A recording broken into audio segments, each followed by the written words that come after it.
इन दिनों एक सवाल बहुत आम हो गया है।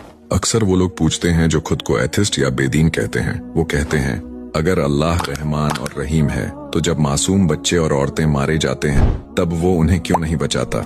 कई लोग इस सवाल को सुनकर उलझ जाते हैं, जबकि इसका जवाब बहुत गहरा है, बस समझने की जरूरत है। सबसे पहले ये कोई नया सवाल नहीं है, ऐसे सवाल पहले भी उठाए गए हैं। कुरान बताता है कि पुराने दौर में भी लोग नबी से कहते थे हम ईमान नहीं लाएंगे जब तक तुम हमारे लिए जमीन से चश्मे न निकाल दो, या तुम्हारा सोने का घर ना हो, या तुम आसमान पर चढ़ जाओ और अल्लाह और फरिश्तों को हमारे सामने ले आओ। यानी अल्लाह पर सवाल उठाने का सिलसिला नया नहीं है। अब आते हैं हमारे असली सवाल की तरफ। अगर अल्लाह इतना रहम वाला है तो मदद क्यों नहीं करता, जालिमों को सजा क्यों नहीं देता। अल्लाह ताला ने इंसान के सफर को 5 अलग अलग आलमों में बांटा है। पहला आलम अरवाह, दूसरा आलम दुनिया, तीसरा आलम बरजक, चौथा आलम हश्र और 5वां आलम आखिरत। पहला आलम वो था जहाँ सिर्फ रूहें थीं। फिर जब किसी को दुनिया में भेजना तय हुआ तो उसकी रूह को जिस्म में डाला गया।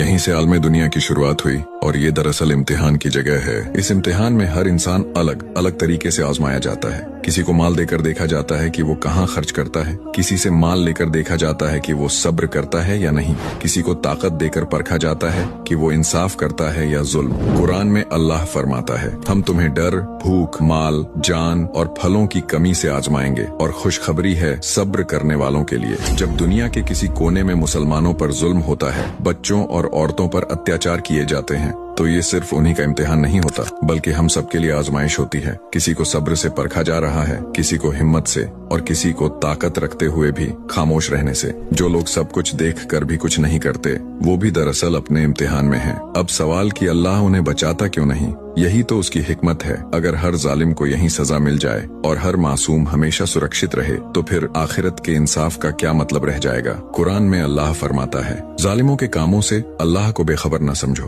वो बस उन्हें उस दिन तक मोहलत दे रहा है जिस दिन उनकी आंखें फटी की फटी रह जाएंगी। इसलिए याद रखो, ये दुनिया आराम की जगह नहीं बल्कि आजमाइश की जगह है। अगर अल्लाह हर दर्द और तकलीफ यही खत्म कर दे तो फिर इम्तिहान का मतलब ही क्या रह जाएगा। रहमान होना ये नहीं कि हर मुश्किल से बचा लिया जाए, बल्कि रहमत ये है कि इंसान को सब्र, ईमान